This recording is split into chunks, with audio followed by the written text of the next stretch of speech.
ಸ್ನೇಹಿತರೆ ಎಲ್ರಿಗೂ ನಮಸ್ಕಾರ. ಸ್ನೇಹಿತರೆ, ಈ ಒಂದು ಯಾವುದೇ ಒಂದು ನಿಮ್ಮ ಜಾಗ ಆಗಿರ್ಬೋದು ಅಥವಾ ಯಾವುದೇ ಒಂದು ನಿಮ್ಮ ಒಂದು ಆಸ್ತಿ ಆಗಿರ್ಬೋದು, ಅದನ್ನ ಈ ಒಂದು ಬೇರೆಯವರ ಹೆಸರಿಗೆ ಯಾವ ರೀತಿಯಾಗಿ ಟ್ರಾನ್ಸ್ಫರ್ ಮಾಡ್ಬೋದು, ಅದನ್ನ ನಾನು ಕಂಪ್ಲೀಟ್ ಆಗಿ ನಿಮಗೆ ಡೀಟೇಲ್ಸ್ ನ ಕೊಡ್ತಾ ಹೋಗ್ತೀನಿ ಸ್ನೇಹಿತರೆ. ಅದಕ್ಕೂ ಫಸ್ಟ್ ನಮ್ಮ ಚಾನಲ್ಗೆ ಸಬ್ಸ್ಕ್ರೈಬ್ ಆಗಿಲ್ಲ ಅಂದ್ರೆ ದಯವಿಟ್ಟು ಕೂಡ ಸಬ್ಸ್ಕ್ರೈಬ್ ಆಗಿ. ಯಾಕಂತಂದ್ರೆ ನಮ್ಮ ಒಂದು ಚಾನಲ್ ಅಲ್ಲಿ ಯಾವಾಗಲೂ ಕೂಡ ಒಂದು ಒಳ್ಳೆ ಇನ್ಫಾರ್ಮೇಶನ್ ವಿಡಿಯೋನ ಹಾಕ್ತಾ ಇರ್ತೀವಿ. ಅದೇ ರೀತಿಯಾಗಿ ಈ ಒಂದು ರೈತರಿಗೆ ಸಂಬಂಧಪಟ್ಟಂತ ವಿಚಾರಗಳಾಗಿರ್ಬೋದು, ಮತ್ತೆ ಈ ಒಂದು ಸರ್ಕಾರದ ಗವರ್ನಮೆಂಟ್ ಸ್ಕೀಮ್ಗಳಾಗಿರ್ಬೋದು, ಮತ್ತೆ ನ್ಯೂಸ್ ಅಪ್ಡೇಟ್ಗಳಾಗಿರ್ಬೋದು, ಈ ರೀತಿಯಾದ ಒಳ್ಳೊಳ್ಳೆ ಇನ್ಫಾರ್ಮೇಶನ್ ಹಾಕ್ತಾ ಇರ್ತೀವಿ.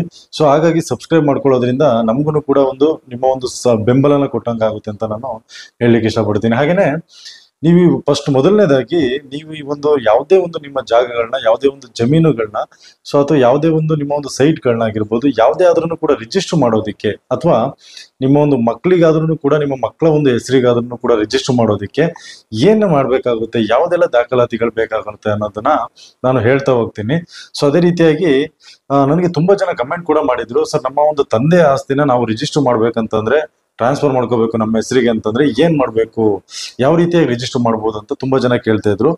ಮೊದಲನೇದಾಗಿ ಸ್ನೇಹಿತರೆ, ನಿಮ್ಗೆ ಈ ಒಂದು ವಿಲ್ ಮುಖಾಂತರವಾಗಿ ನೀವು ಆ ಒಂದು ನಿಮ್ಮ ಒಂದು ಜಾಗನ ನೀವು ರಿಜಿಸ್ಟರ್ ಮಾಡ್ಕೋಬಹುದು, ಅಂದ್ರೆ ಟ್ರಾನ್ಸ್ಫರ್ನ ಮಾಡ್ಕೋಬಹುದು ಇನ್ನೊಂದು ಹೆಸರಿಗೆ, ಅಂದ್ರೆ ನಿಮ್ಮ ಮಕ್ಕಳ ಒಂದು ಹೆಸರಿಗೆ ನೀವು ಮಾಡಿಸ್ಬೋದು. ಸೊ ಅದೇ ರೀತಿಯಾಗಿ ವಿಲ್ ಅಂತಂದ್ರೆ ಗೊತ್ತಿರ್ಬೋದು, ನಿಮ್ಮ ಒಂದು ತಂದೆಯ ಒಂದು ವಿಲ್ಲಲ್ಲಿ ಏನಿರುತ್ತೆ ಅದ್ರ ಪ್ರಕಾರವಾಗಿ ನೀವು ಟ್ರಾನ್ಸ್ಫರ್ಗಳನ್ನ ಮಾಡ್ಕೋಬಹುದು. ಅದೇ ರೀತಿಯಾಗಿ ಗಿಫ್ಟ್ ಡೀಡ್ ಮುಖಾಂತರವಾಗಿ ಕೂಡ ಮಾಡ್ಕೋಬಹುದು. ಅಂದ್ರೆ ತಂದೆಯ ಒಂದು ಉಡುಗೊರೆ ಪತ್ರದ ಮೂಲಕ ಮಗನಿಗೆ ಆಸ್ತಿಯನ್ನು ಉಡುಗೊರೆಯಾಗಿ ನೀಡಬಹುದು. ಮಗನಿಗಾಗಿರ್ಬೋದು ಅಥವಾ ಮಗಳಿಗಾಗಿರ್ಬೋದು, ಯಾರಿಗ್ ಬೇಕಾದ್ರೂ ಕೂಡ ಉಡುಗೊರೆಯಾಗಿ ಕೊಡಬಹುದು. ಗಿಫ್ಟ್ ಮುಖಾಂತರವಾಗಿ ಅದನ್ನ ನೀವು ರಿಜಿಸ್ಟರ್ ಮಾಡಬಹುದು. ನಾನು ಈ ಒಂದು ಗಿಫ್ಟ್ ಡೀಡ್ ಬಗ್ಗೆ ನಾನು ಮತ್ತೆ ಹೇಳ್ತೀನಿ, ಯಾಕಂದ್ರೆ ಇದು ವೆರಿ ಇಂಪಾರ್ಟೆಂಟ್ ರಿಜಿಸ್ಟರ್ ಮಾಡೋದಿಕ್ಕೆ. ಅದೇ ರೀತಿಯಾಗಿ ಇನ್ನೊಂದು ಸೇಲ್ ಡೀಡ್ ಅಂತಂದ್ರೆ ತಂದೆ ಮಗನಿಗೆ ಆಸ್ತಿಯನ್ನು ಮಾರಾಟ ಪತ್ರದ ಮೂಲಕ ಮಾರಾಟ ಮಾಡಬಹುದು. ಇದನ್ನ ಅರ್ಥ ಮಾಡ್ಕೊಳ್ಳಿ. ಅಂದ್ರೆ ಸೇಲ್ ಮಾಡೋ ರೀತಿ, ಬೇರೆಯವರಿಗೆ ಸೇಲ್ ಮಾಡೋ ರೀತಿಯಲ್ಲಿ ನೀವು ಕೂಡ ಮಾಡಬಹುದು. ಮತ್ತೆ ಇನ್ನೊಂದೇನಂತಂದ್ರೆ, ತಂದೆ ಮಗನ ಪರವಾಗಿ ಆಸ್ತಿಯಲ್ಲಿ ತನ್ನ ಹಕ್ಕನ್ನು ಬಿಟ್ಟು ಕೊಡಬಹುದು. ಅಂದ್ರೆ ಪರಿತ್ಯಾಗ ಪತ್ರ ಅಂತ ಹೇಳ್ಬಿಟ್ಟು ಒಂದು ಬರುತ್ತೆ, ಅದರಲ್ಲಿ ತಂದೆ ಮಗನ ಪರವಾಗಿ ಆಸ್ತಿನ ತನ್ನ ಹಕ್ಕನ್ನು ಬಿಟ್ಕೊಡ್ಬಹುದು. ಸೊ ಅದೇ ರೀತಿಯಾಗಿ ವಿಭಜನಾ ಪತ್ರ ಅಂದ್ರೆ ನಿಮ್ಗೆಲ್ರಿಗೂ ಕೂಡ ಗೊತ್ತಿರಬಹುದು, ತಂದೆ ಮಗ ಸೇರಿದಂತೆ ತನ್ನ ವಾರಸುದಾರರಿಗೆ ಆಸ್ತಿಯನ್ನು ಹಂಚಬಹುದು. ಅಂದ್ರೆ ಯಾರಿಗ್ ಬೇಕಾದ್ರೂ ಕೂಡ, ಅಂದ್ರೆ ಈ ಒಂದು ಎಲ್ರಿಗೂ ಕೂಡ ಭಾಗ ಆಗಿ ಹೋಗುವಂತದ್ದು ಏನಿರುತ್ತೆ ಅದನ್ನ ಬೇಕಾದ್ರೂ ಮಾಡಬಹುದು. ವಿಭಜನೆ ಆಗುವಂತದ್ದು ಎಲ್ರಿಗೂ ಕೂಡ, ಯಾರು ಅವರ ಒಂದು ವಾರಸುದಾರ ಇರ್ತಾರೆ ಅವರಿಗೆ ವಿಭಜನವಾಗಿ ಹೋಗುವಂತದ್ದು, ಈ ರೀತಿಯಾಗಿ ಬೇಕಾದ್ರೂ ಮಾಡಬಹುದು. ಮತ್ತೆ ಇನ್ನ ನೆಕ್ಸ್ಟ್ ಅಗತ್ಯವಿರುವ ದಾಖಲೆಗಳು ಏನೇನೆಲ್ಲ ಬೇಕಾಗುತ್ತೆ ಅಂತ ನಾನು ಹೇಳ್ತಾ ಹೋಗ್ತೀನಿ. ಆಸ್ತಿ ದಾಖಲೆಗಳು, ತಂದೆಯ ಆಸ್ತಿ ದಾಖಲೆಗಳು, ಉದಾಹರಣೆಗೆ ಮಾರಾಟ ಪತ್ರ, ಉಡುಗೊರೆ ಪತ್ರ ಅಥವಾ ವಿಲ್ ಅಂದ್ರೆ ವಿಲ್, ಇದು ಬೇಕಾಗುತ್ತೆ. ಒಂದು ಪತ್ರ, ಅದರದ್ದು ಏನು ಆಸ್ತಿದೊಂದು ದಾಖಲಾತಿಗಳು ಏನಿರುತ್ತೆ ಅದು ಬೇಕಾಗುತ್ತೆ. ಅದಾದ ನಂತರದಲ್ಲಿ ಗುರುತಿನ ಪುರಾವೆ, ಅಂದ್ರೆ ತಂದೆ ಮತ್ತು ಮಗನ ಗುರುತಿನ ಪುರಾವೆ, ಉದಾಹರಣೆಗೆ ಆಧಾರ್ ಕಾರ್ಡ್, ಪ್ಯಾನ್ ಕಾರ್ಡ್ ಅಥವಾ ಪಾಸ್ಪೋರ್ಟ್, ಇದರಲ್ಲಿ ಯಾವ್ದಿದ್ರು ಕೂಡ ಆಗುತ್ತೆ. ನಿಮ್ಗೆ ಐಡೆಂಟಿಟಿಗೋಸ್ಕರ ಅದು ಯಾವ್ದಿದ್ರು ಕೂಡ ಆಗುತ್ತೆ, ನಿಮ್ಗೆ ಗೊತ್ತಿರ್ಬೋದು. ಸೊ ಅದೇ ರೀತಿಯಾಗಿ ವಿಳಾಸ ಪುರಾವೆ, ಅಂದ್ರೆ ಅಡ್ರೆಸ್ ಪ್ರೂಫಿಗೋಸ್ಕರ ತಂದೆ ಮತ್ತು ಮಗನ ವಿಳಾಸ ಪುರಾವೆ, ಉದಾಹರಣೆಗೆ ಯುಟಿಲಿಟಿ ಬಿಲ್ಗಳು ಅಥವಾ ಬ್ಯಾಂಕ್ ಸ್ಟೇಟ್ಮೆಂಟ್ಗಳು. ಯುಟಿಲಿಟಿ ಬಿಲ್ಗಳಂತಂದ್ರೆ ನಿಮ್ಮ ಒಂದು ಗ್ಯಾಸ್ ಬಿಲ್ ಆಗಿರ್ಬೋದು ಅಥವಾ ಕರೆಂಟ್ ಬಿಲ್ ಆಗಿರ್ಬೋದು, ಇದಾಗುತ್ತೆ. ಸೊ ಇದನ್ನು ಕೂಡ ನಿಮ್ಗೆ ಆಗ್ಬಹುದು ವಿಳಾಸ ಪುರಾವೆಗೆ. ನೆಕ್ಸ್ಟ್ ಮುದ್ರಾಂಕ ಶುಲ್ಕ ಮತ್ತು ನೋಂದಣಿ ಮಾಡೋದಕ್ಕೆ ಎಷ್ಟು ಶುಲ್ಕ ಆಗುತ್ತೆ ಅನ್ನೋದನ್ನ, ಯಾವ್ದಾದ್ರಲ್ಲಿ ಬರುತ್ತೆ ಶುಲ್ಕ ಅನ್ನೋದನ್ನ. ಮೊದಲನೇದಾಗಿ ಸ್ಟಾಂಪ್ ಡ್ಯೂಟಿ ಬರುತ್ತೆ. ಆಸ್ತಿಯ ಮಾರುಕಟ್ಟೆ ಮೌಲ್ಯ ಅಥವಾ ಪರಿಗಣನೆಯ ಮೊತ್ತ ಯಾವುದು ಹೆಚ್ಚಿದೆಯೋ ಅದನ್ನು ಪಾವತಿಸಬೇಕು. ಅಂದ್ರೆ ಆಸ್ತಿಯ ಮಾರುಕಟ್ಟೆ ಮೌಲ್ಯ ಅಥವಾ ಪರಿಗಣನೆಯ ಮೊತ್ತ, ಇದರಲ್ಲಿ ಯಾವ್ದ್ರಲ್ಲಿ ಹೆಚ್ಚಿದೆ ಅದನ್ನ ನೀವು ಪಾವತಿಸಬೇಕಾಗುತ್ತೆ. ಸೊ ಅದೇ ರೀತಿಯಾಗಿ ನೋಂದಣಿ, ಅಂದ್ರೆ ವರ್ಗಾವಣೆ ಪತ್ರವನ್ನು ಸಬ್ ರಿಜಿಸ್ಟರ್ ಕಚೇರಿಯಲ್ಲಿ ನೋಂದಾಯಿಸಬೇಕು. ಆ ಒಂದು ಸಬ್ ರಿಜಿಸ್ಟರ್ ಆಫೀಸಲ್ಲಿ ಏನು ನೋಂದಾಯಿಸ್ತೀರಿ, ಸೊ ಅದಕ್ಕೂ ಕೆಲವೊಂದು ಶುಲ್ಕಗಳಿರುತ್ತೆ, ಅದನ್ನು ಕೂಡ ನೀವು ಕಟ್ಟಬೇಕಾಗುತ್ತೆ. ಇನ್ನು ನೆಕ್ಸ್ಟ್ ಬರೋದಾದ್ರೆ ತೆರಿಗೆ ಪರಿಣಾಮಗಳು. ಸೊ ಉಡುಗೊರೆ ತೆರಿಗೆ, ನೆಕ್ಸ್ಟ್ ಕ್ಯಾಪಿಟಲ್ ಗೇನ್ಸ್ ತೆರಿಗೆ, ಇವೆರಡು ಬರ್ತವೆ, ನೀವು ಅರ್ಥ ಮಾಡ್ಕೊಳ್ಳಿ.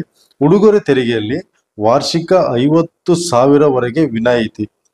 ಉಡುಗೊರೆ ತೆರಿಗೆ ಅಂದ್ರೆ ನಿಮ್ಗೆ ಅರ್ಥ ಮಾಡ್ಕೋಬಹುದು, ಗಿಫ್ಟ್ ಡೀಡ್ ಅಂತ ನಾನು ಏನ್ ಹೇಳಿದೆ ಫಸ್ಟಿಗೆ, ಅದರಲ್ಲಿ ನಿಮ್ಗೆ 50,000ವರೆಗೆ ವಿನಾಯಿತಿನ ಕೊಡ್ತಾರೆ.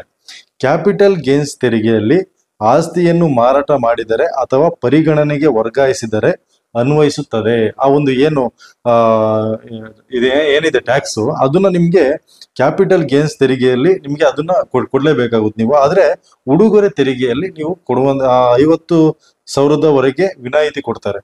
ಸೊ ಇದನ್ನ ನೀವು ಅರ್ಥ ಮಾಡ್ಕೊಳ್ಳಿ, ಇಂಪಾರ್ಟೆಂಟ್ ಇದು. ಸೊ ಅದೇ ರೀತಿಯಾಗಿ ವಿಧಾನ ನೋಡೋದಾದ್ರೆ, ವರ್ಗಾವಣೆ ಪತ್ರವನ್ನು ತಯಾರಿಸಿ ವಕೀಲರ ಸಹಾಯದಿಂದ ವರ್ಗಾವಣೆ ಪತ್ರವನ್ನು ತಯಾರಿಸಬೇಕಾಗುತ್ತೆ. ಅದು ಕೂಡ ನಿಮ್ಗೆ ಗೊತ್ತಿರಲಿ. ಈ ವರ್ಗಾವಣೆ ಪತ್ರ ಏನಿರುತ್ತೆ ಅದನ್ನ ವಕೀಲರ ಸಹಾಯದಿಂದ ನೀವು ಆ ಒಂದು ಪತ್ರವನ್ನ ತಯಾರಿಸಬೇಕಾಗುತ್ತೆ. ನೆಕ್ಸ್ಟ್, ಸಹಿ ಮತ್ತು ಸಾಕ್ಷಿ. ಅಂದ್ರೆ ಇಬ್ಬರು ಸಾಕ್ಷಿಗಳ ಉಪಸ್ಥಿತಿಯಲ್ಲಿ ಪತ್ರಕ್ಕೆ ಸಹಿ ಮಾಡಬೇಕಾಗುತ್ತೆ. ಇಬ್ಬರ ಉಪಸ್ಥಿತಿ ಸಾಕ್ಷಿಗಳು ಇದರಲ್ಲಿ ನಿಮ್ಗೆ ಸಹಿ ಮಾಡಬೇಕಾಗುತ್ತೆ. ಮತ್ತೆ ಮುದ್ರಾಂಕ ಶುಲ್ಕ ಪಾವತಿಸಿ. ಅಂದ್ರೆ ಮುದ್ರಾಂಕ ಶುಲ್ಕ ನೀವು ಪಾವತಿಸಬೇಕಾಗುತ್ತೆ. ಪತ್ರದ ಮೇಲಿನ ಮುದ್ರಾಂಕ ಶುಲ್ಕವನ್ನು ಪಾವತಿಸಬೇಕಾಗುತ್ತೆ. ಸೊ ಇದನ್ನು ಕೂಡ ಅರ್ಥ ಮಾಡ್ಕೋಬೇಕಾಗುತ್ತೆ. ಇನ್ನ ದಾಖಲೆಯನ್ನು ನೋಂದಾಯಿಸಿ. ಅಂದ್ರೆ ದಾಖಲೆಯನ್ನು ನೋಂದಾಯಿಸಬೇಕಾಗುತ್ತೆ. ಉಪ ರಿಜಿಸ್ಟರ್ ಕಚೇರಿಯಲ್ಲಿ ಪತ್ರವನ್ನು ನೋಂದಾಯಿಸಬೇಕಾಗುತ್ತೆ. ರಿಜಿಸ್ಟರ್ ಆಫೀಸ್ ಎಲ್ಲಿರುತ್ತೆ ನಿಮ್ಮ ಒಂದು ತಾಲೂಕಲ್ಲಿ, ಸೊ ಅಲ್ಲಿ ನೀವು ಅದನ್ನ ನೋಂದಾಯಿಸಬೇಕಾಗುತ್ತೆ. ಇನ್ನ ನೆಕ್ಸ್ಟ್ ಬರೋದಾದ್ರೆ ಎನ್ಕಂಬರೆನ್ಸ್ ಪ್ರಮಾಣ ಪತ್ರವನ್ನು ಪಡೆಯಿರಿ. ಅಂದ್ರೆ ಎನ್ಕಂಬರೆನ್ಸ್ ಅಂತಂದ್ರೆ ಆಸ್ತಿಯು ಹೊರೆಗಳಿಂದ ಮುಕ್ತವಾಗಿದೆ ಎಂದು ಖಚಿತಪಡಿಸಿಕೊಳ್ಳಲು ಎನ್ಕಂಬರೆನ್ಸ್ ಪ್ರಮಾಣ ಪತ್ರವನ್ನು ಪಡೆದುಕೊಳ್ಳಿ. ಎನ್ಕಂಬರೆನ್ಸ್ ಸರ್ಟಿಫಿಕೇಟ್ ಅಂದ್ರೆ ಏನಂತಂದ್ರೆ, ಈ ಒಂದು ನಿಮ್ದು ಆ ಒಂದು ಜಾಗದ ಮೇಲೆ ಯಾವುದೇ ರೀತಿಯಾದ ಸಾಲಗಳಿಲ್ಲ, ಯಾವುದೇ ರೀತಿಯಾದ ಪ್ರಾಬ್ಲಮ್ಸ್ ಇಲ್ಲ, ಯಾವುದೇ ರೀತಿಯಾದ ಸಾಲಗಳಿಲ್ಲ, ಯಾವುದೇ ಒಂದು ಬ್ಯಾಂಕ್ ಅಲ್ಲೂ ಕೂಡ ಸಾಲ ಇಲ್ಲ ಅನ್ನೋದನ್ನ ಆ ಒಂದು ಪತ್ರದಲ್ಲಿ ನೀವು ಆ ಒಂದು ಪ್ರಮಾಣ ಪತ್ರನ ಕೊಡಬೇಕಾಗುತ್ತೆ. ಇದನ್ನ ಅರ್ಥ ಮಾಡ್ಕೊಳ್ಳಿ. ಸೊ ನೆಕ್ಸ್ಟ್ ಬರೋದಾದ್ರೆ ಸ್ನೇಹಿತರೆ, ಇದನ್ನ ತುಂಬಾ ಜನ ನನ್ಗೆ ಕಮೆಂಟ್ ಮಾಡ್ತಾರೆ. ಯಾಕಂತಂದ್ರೆ ಇದು ತುಂಬಾನೇ ಇಂಪಾರ್ಟೆಂಟ್ ಆಗಿರುತ್ತೆ. ಅದೇನಂತಂದ್ರೆ ನೋಡಿ, ಇಲ್ಲಿ ತಂದೆಯ ಮರಣದ ನಂತರ ಆಸ್ತಿಯನ್ನು ಮಗನಿಗೆ ವರ್ಗಾಯಿಸುವುದು.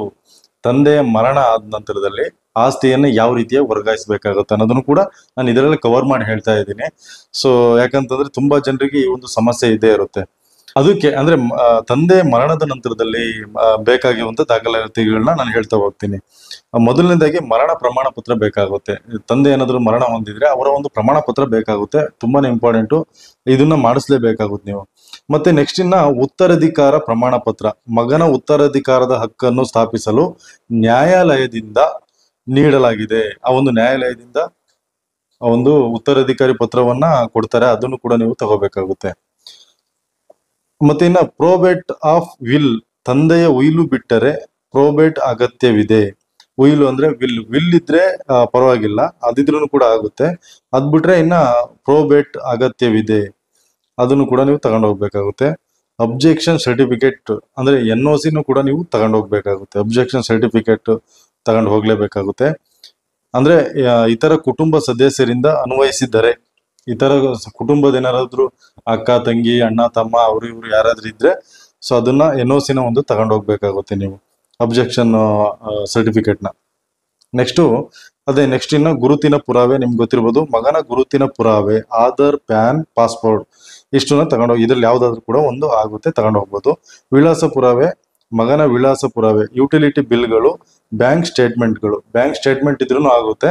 ಅಥವಾ ಯುಟಿಲಿಟಿ ಬಿಲ್ಗಳಂತಂದ್ರೆ ಕರೆಂಟ್ ಬಿಲ್ಲು ಅಥವಾ ಗ್ಯಾಸ್ ಬಿಲ್ಲು, ಇದು ಯಾವ್ದಾದ್ರು ಕೂಡ ಆಗುತ್ತೆ. ಸೊ ನಿಮ್ಗೆ ಇಷ್ಟು ಅರ್ಥ ಆಯ್ತು ಅಂತ ನಾನು ಅನ್ಕೊಳ್ತೀನಿ. ಇದನ್ನ ತಗೊಂಡೋದ್ರೆ ಇನ್ನು ನೆಕ್ಸ್ಟ್ ಇನ್ನೊಂದು ಪಾಯಿಂಟ್ ಇಂಪಾರ್ಟೆಂಟ್ ಆಗಿ ಹೇಳಲಿಕ್ಕೆ ಇಷ್ಟಪಡ್ತೀನಿ ಸ್ನೇಹಿತರೆ.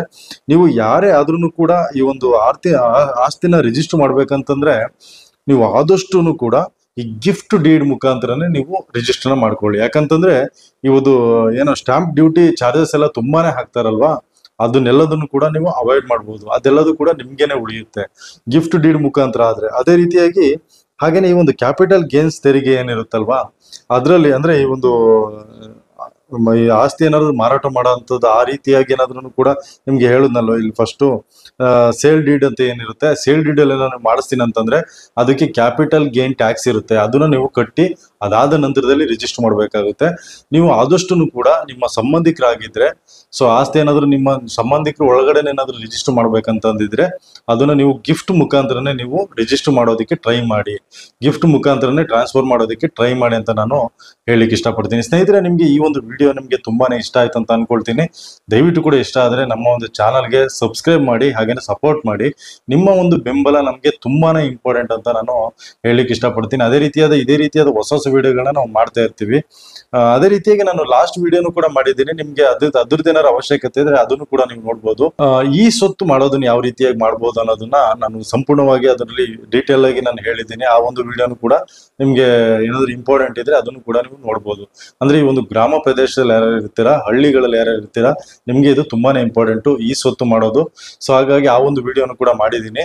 ಸೊ ಅದನ್ನು ಕೂಡ ಹೋಗಿ ಚೆಕ್ ಮಾಡಿ ಅಂತ ನಾನು ಹೇಳಲಿಕ್ಕೆ ಇಷ್ಟಪಡ್ತೀನಿ ಸ್ನೇಹಿತರೆ.